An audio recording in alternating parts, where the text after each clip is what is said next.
کتنا بڑا ظلم ہوا کہ جو اہل سنت کی مین سٹریم کی 6 کتابوں میں حدیث نہیں تھی اور ضربیں تقسیمیں لگا کے وہ حسن درجے تک پہنچتی تھی. حجۃ الوداع کی حدیث کہ میں اپنے بعد 2 چیزیں چھوڑ کر جا رہا ہوں. المستدرک للحاکم میں ہے, الموطا امام مالک میں بھی ہے لیکن اس کی سند منقطع ہے. مکمل سند جو ہے وہ المستدرک للحاکم کے اندر ہے, مشکات کے اندر بھی.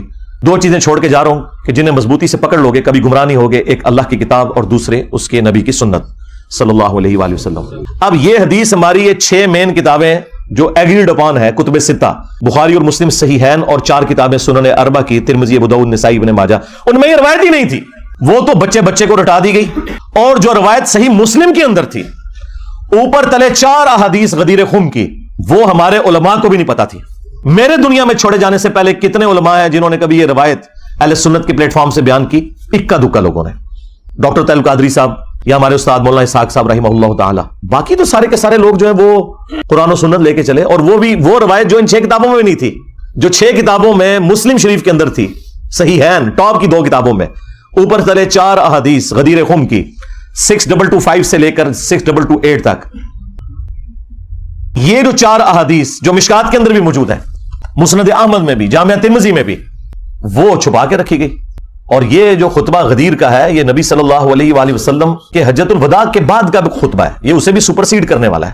اور آپ علیہ السلام کی وفات سے چند مہینے پہلے جب آپ حج کر کے مکے سے مدینے کی طرف واپس آ رہے تھے تو راستے میں پانی کے لیے خم نامی گاؤں پہ پڑاؤ کیا 18 ذوالحجہ 10 ہجری کو, اور نبی صلی اللہ علیہ وآلہ وسلم کے لیے اونٹ کے پالان کا ممبر بنایا گیا.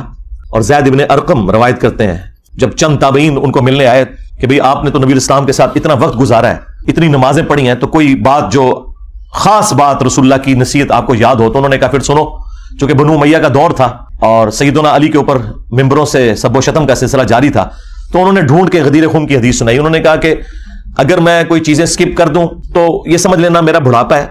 البتہ مجھے یہ ایک نصیحت یاد ہے کہ نبی الاسلام نے غدیر خم کے موقع پر اپنی وفات سے چند مہینے پہلے خطبہ دیا, انتہائی بلیغ خطبہ.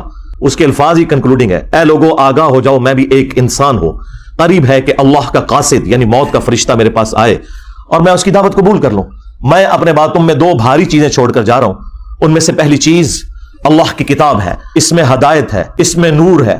یہ اللہ کی رسی ہے جو قرآن میں ہے نا, وَاعْتَصِمُوا بِحَبْلِ اللَّهِ جَمِيعًا وَلَا تَفَرَّقُوا, تم سب کے سب مل کر اللہ کی رسی کو مضبوطی سے پکڑ لو اور فرقوں میں مت بٹو. یہ اللہ کی رسی ہے, جو اسے پکڑے گا وہ ہدایت پر ہوگا, جو چھوڑ دے گا وہ گمراہ ہو جائے گا. اور پھر نبی الاسلام ترغیب دلاتے رہے, اللہ کی کتاب, اللہ کی کتاب, اللہ کی کتاب.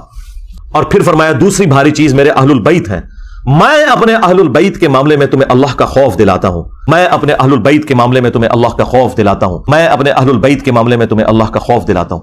3 دفعہ فرمایا, لیکن امت بالکل الٹ چلی. نہ قرآن کو پکڑا عقیدوں کے لیے اور نہ اہل البیت کو زندہ چھوڑا. نبی الاسلام کو قبر مبارک میں گئے صرف 50 سال گزرے ہیں اور آپ کی پوری اولاد ذبح کر دی گئی. تو آپ سمجھتے ہیں کہ یہ کربلا بھلا دی جائے گی؟ نہیں, کربلا قیامت تک آپ کو ہانٹ کرے گی. ہاں, اور ہماری ویڈیوز کے بعد تو اب آپ بھول جائیں کہ کوئی شخص جو ہے وہ اس غم حسین کو مٹا سکتا ہے.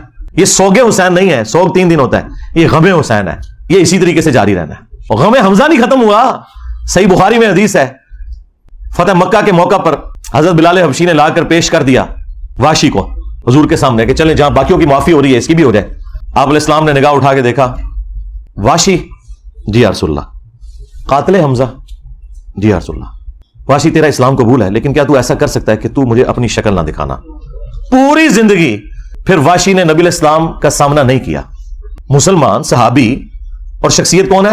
حریص علیکم بالمؤمنین رؤوف الرحیم, مومنین پر ان کی جانوں سے بڑھ کر حق رکھتے ہیں, ان کی جانوں سے بڑھ کر ان کے لیے حریص ہیں. کسی نے نہیں کہا کہ یا رسول اللہ یہ تو اسلام لے آئے ہیں تو آپ اپنے دل میں ان کا بغض کیوں رکھ رہے ہیں؟ ہمیں لوگ کہتے ہیں نا جی بغض ہے جی آپ کے دل کے اندر. صرف یہ کہ چچا کا غم بھلایا نہیں گیا. چچا بھی کوئی عام چچا تو نہیں تھا, وہ دو شریک بھائی بھی تھا, دین کا مجاہد تھا, بدر اور احد کے اندر آرمی چیف تھا نبی الاسلام کی فوج کا. تو کسی نے نہیں کہا یا رسول اللہ حمزہ کو تو شہید ہوئے 8 سال ہو چکے, سوگ تو 3 دن ہوتا ہے. کہاں 3 ہجری کے اندر احد ہوئی, 5 سال ہو چکے تھے آلموسٹ اس وقت تک, اور 8 ہجری کے اندر فتح مکہ. 5 سال پرانی بات آپ نے آج تک سنبھال کے رکھی ہوئی ہے. ان کو پتا تھا. مجھے بتائیں کیا انسان کو اپنے چچا کے ساتھ زیادہ محبت ہوتی ہے یا اپنی اولاد کے ساتھ؟ اولاد کے ساتھ. پھر اولاد بھی وہ اولاد کہ بخاری میں حدیث موجود ہے, ابو داؤد کے اندر موجود ہے کہ نبی علیہ السلام اللہ کے حضور عرض کرتے کہ اے اللہ, ابراہیم علیہ السلام اپنے 2 بیٹوں اسحاق اور اسماعیل کو جن کلمات کے ذریعے تیری پناہ میں دیتے تھے، میں اپنے دو بیٹوں حسن و حسین کو انہی کلمات کے ذریعے تیری پناہ میں دیتا ہوں، اعیذکما بکلمات اللہ التامہ من کل شیطان وہامہ ومن کل عین لامہ۔ دیکھیں ابراہیم کے بیٹے اسماعیل اور اسحاق اور نبی علیہ السلام کے بیٹے حسن و حسین علیہم السلام اجمعین، یعنی آپ ذرا لیول دیکھیں کمپیریزن کا۔ تو نبی علیہ السلام نے فرمایا کہ میں اپنے اہل البیت کے معاملے میں تمہیں اللہ کا خوف دلاتا ہوں، اور یہی حدیث جو مسلم شریف کے اندر موجود ہے، اس کا ایک طریق جو ہے وہ مسند احمد کے اندر بھی ہے۔ اس میں پھر یہاں تک الفاظ ہیں کہ نبی علیہ السلام نے اپنے حق ولایت کا ذکر کیا، النبی اولا بالمؤمنین من انفسہم وازواجہ امہاتہم، نبی مومنین کی جانوں سے بڑھ کر ان پر حق رکھتے ہیں، اور نبی کی بیویاں امت کی مائیں ہیں۔ یہ آیت کوٹ کر کے آپ نے فرمایا کہ کیا میرا حق ولایت تم تسلیم کرتے ہو اپنے اوپر، یعنی میں تمہاری جانوں سے بڑھ کر تم پر حق رکھتا ہوں؟ تو سب نے کہا بلا یا رسول اللہ۔ تو پھر آپ علیہ السلام نے مولا علی کا ہاتھ پکڑا اور یوں فضا میں بلند کیا صحابہ کے درمیان، من کنت مولاہ فہذا علی مولاہ۔ پھر جس جس کا مولا، جس جس کا جگری یار، جس جس کا آقا، جس جس کا سرپرست میں ہوں، اس کا سرپرست علی ہے۔ اور پھر اسی حالت میں کہا کہ اے اللہ اس سے محبت رکھ جو علی سے محبت رکھے، اس سے دشمنی رکھ جو علی سے دشمنی رکھے۔